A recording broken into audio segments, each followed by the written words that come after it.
So, hi guys! Good afternoon! I'm back with another POV.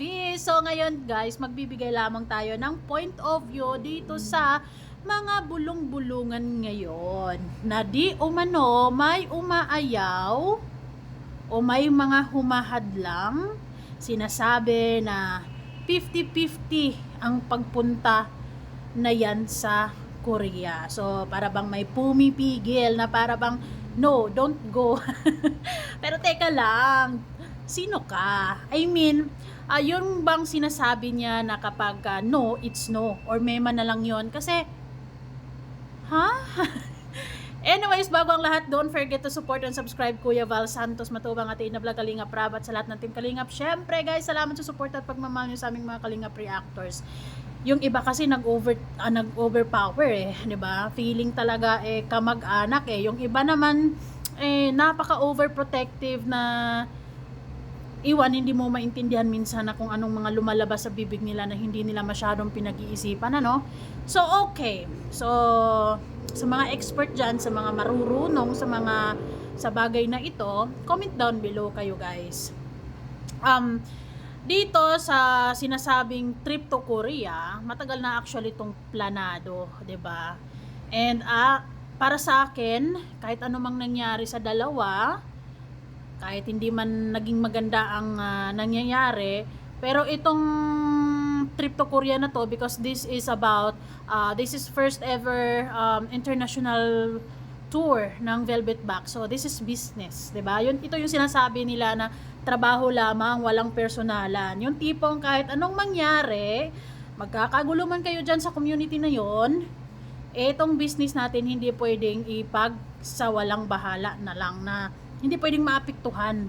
Lalo na may kontrata yan silang pinirmahan.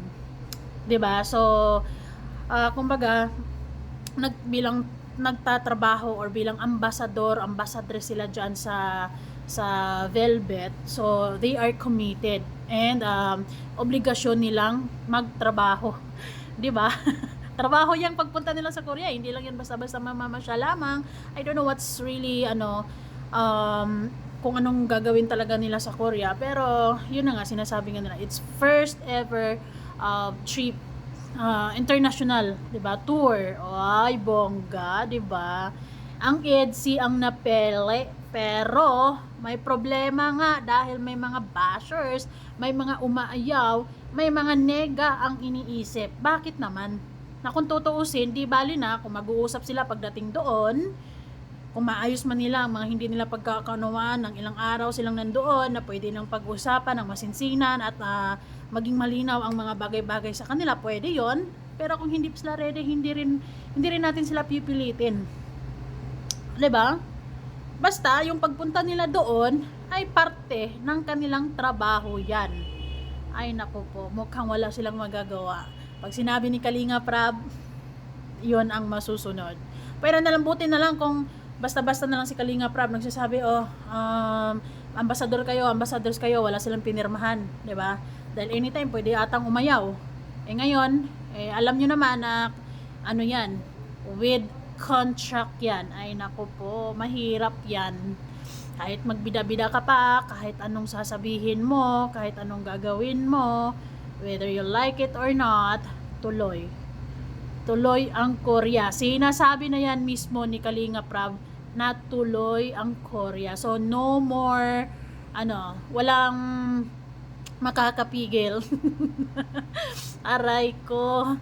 Anyways, may mga tao talaga na ang lakas-lakas ng trip sa buhay talaga na hindi mo rin maintindihan kung ano bang role nila sa buhay ng pamilya, 'di ba? May mga talagang basta feeling tagapagtanggol pero wala na sa lugar. But di bali na, hayaan na lang natin.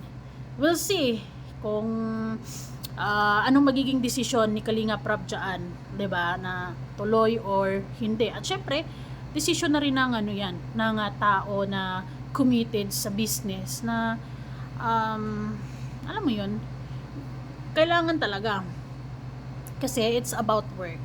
Pero so ano lang yan, kailangan na maging professional. Oh yes. So, okay, yung pagpunta ng Korea, marami sa mga fans na nag-aabang na maaring mayroong part 100. Pwede. Pero alam mo yon, yung iba naman kasi hoping na magkakausap sila doon, o ganito, ganyan. Posible naman, 'di ba? Pero kung hindi naman, wala din namang problema, 'di ba? Walang sapilitan. Magtatrabaho lamang po. Oo. Hindi talaga 'yan ang main purpose na pagpunta doon ay pag-usapan. Bonus na lang 'yon kung nasa pareha sila ng mood na pag-usapan kung ano mang mga nangyayari, 'di ba? Para mas maging malinaw pa para sa kanilang dalawa ang mga bagay-bagay. Kung merong dapat linawin between sa dalawa. Pero kung settled naman na sila, baka napag-usapan naman na nila through chat, whatsoever, wala na tayong magagawa dyan. Ang magagawa nating mga fans is maghintay na lang tayo kung anong magaganap doon.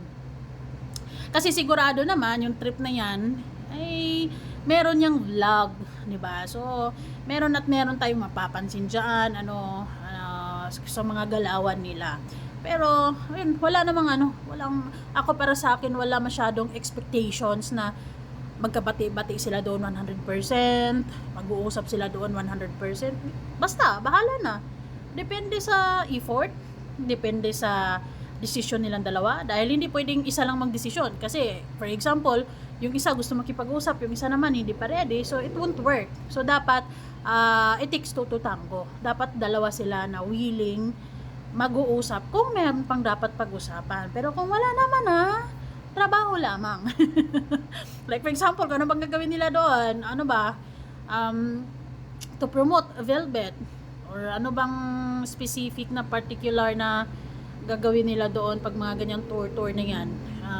Ipopromote mo yung product, may photoshoot ba, may kung ano man. So, yun lang ang top priority na gagawin doon sa lugar na yon, kung bakit pupunta ng Korea. Pero yung pag-uusap na yan, yung na yan, ay na lang yan, pinaka huling na lang yan. Wag mag-expect ng sobra-sobra, masaktan ka lamang. Ang mahalaga is nakapunta, 'di ba? Trabaho lang, walang personalan, or maging professional. 'Di ba? Kung kailangan hi. Ay naku po. So, masasabi ko sa mga humaharang, di umano, sa mga umaayaw, anong say mo? I mean, bakit? 'Di ba?